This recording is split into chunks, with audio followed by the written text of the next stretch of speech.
But I don't care about that. What I care about is saving lives. I've saved tens of millions of lives. You know, the Prime Minister of Pakistan came here, and he made a very public statement.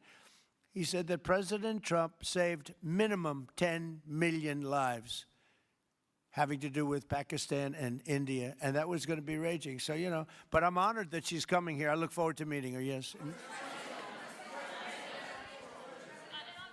Go ahead. The state officials there have said that the FBI is not sharing evidence with them. Typically, they would conduct a joint investigation, as you know. Do you believe that the FBI should be sharing evidence with state officials in Minnesota? Well, normally I would, but they're crooked officials. I mean, Minneapolis and Minnesota, what a beautiful place, but it's being destroyed. It's got an incompetent governor, fool. I mean, he's a stupid person. And it looks like the number could be $19 billion stolen from a lot of people, but largely people from Somalia. They buy their vote. They vote in a group. They buy their vote. They sell more Mercedes-Benzes in that area than almost. Can you imagine? You come over with no money, and then shortly thereafter you're driving a Mercedes-Benz. The whole thing is ridiculous. So they're very corrupt people. It's a very corrupt state. I feel that I won Minnesota. I think I won it all 3 times. Nobody's won it since Richard Nixon won it many, many years ago.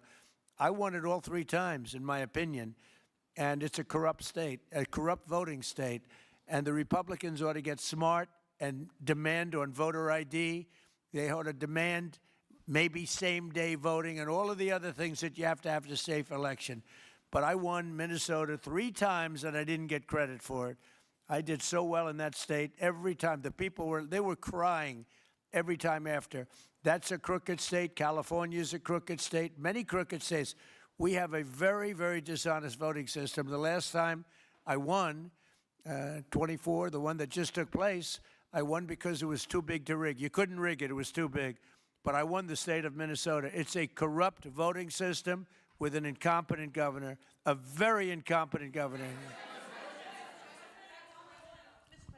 And by the way, he's a very corrupt governor, too. Go ahead. I have a question on Iran, but first, very quickly on Venezuela. How do you provide total security guarantees to these companies without putting U.S. boots on the ground? Well, we're going to work with the Venezuelan leaders and people, and we're going to have a very safe group, and they're going to also bring over some security with them. You know, these are not babies. These are people that drill oil in some pretty rough places.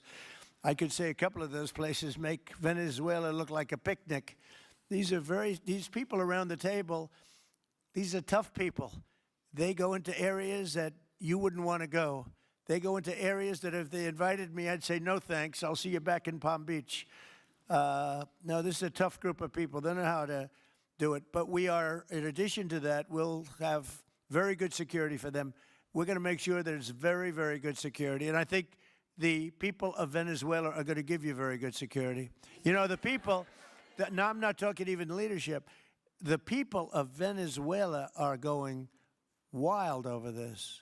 They named a street after President Trump. What do? You attack a country and they name a street? That's never happened before. Although I heard that's also taking place in Iran. They named a street.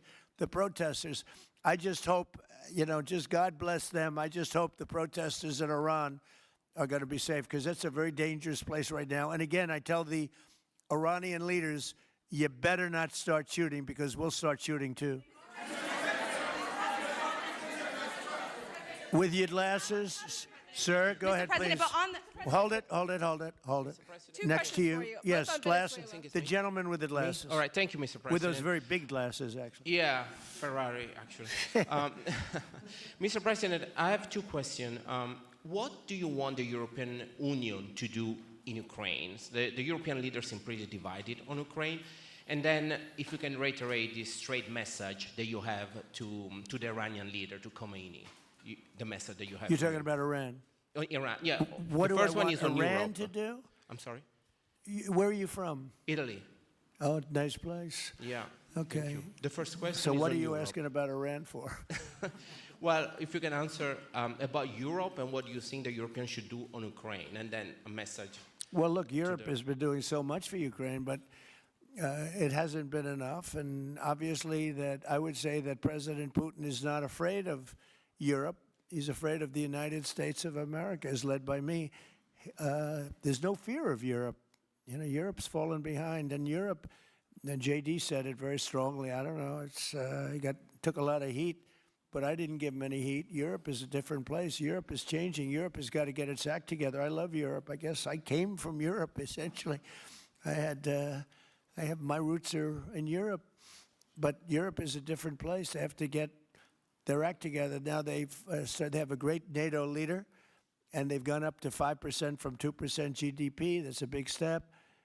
But they have to be very careful with their immigration policy, and they have to be very, because, you know, I will just say, to be nice, that there are certain places in Europe that are very important that are no longer recognizable. I'm being very nice. I'm being very diplomatic when I say that. They are not recognizable.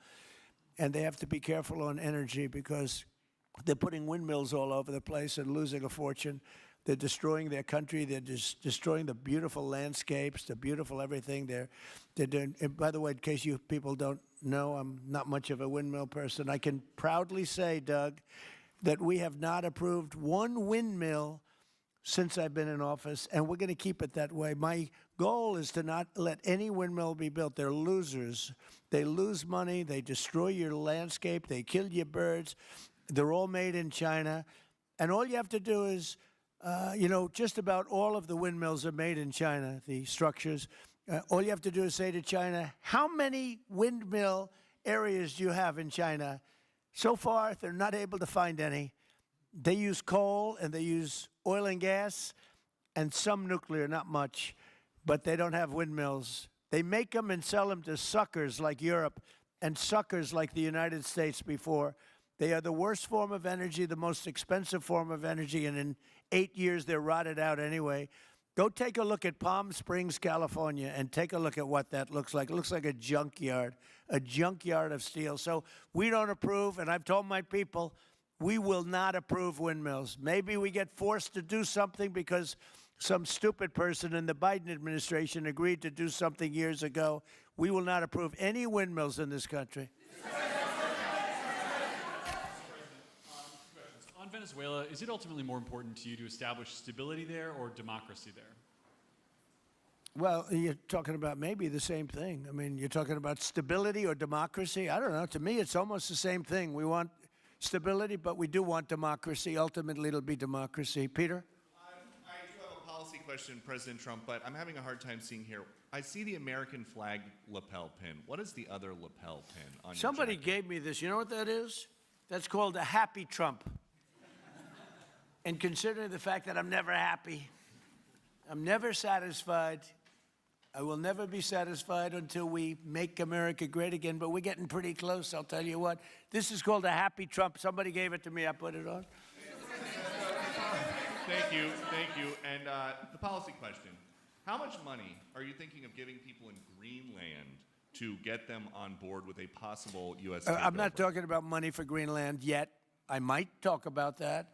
But right now, we are going to do something on Greenland, whether they like it or not, because if we don't do it, Russia or China will take over Greenland, and we're not going to have Russia or China as a neighbor, okay?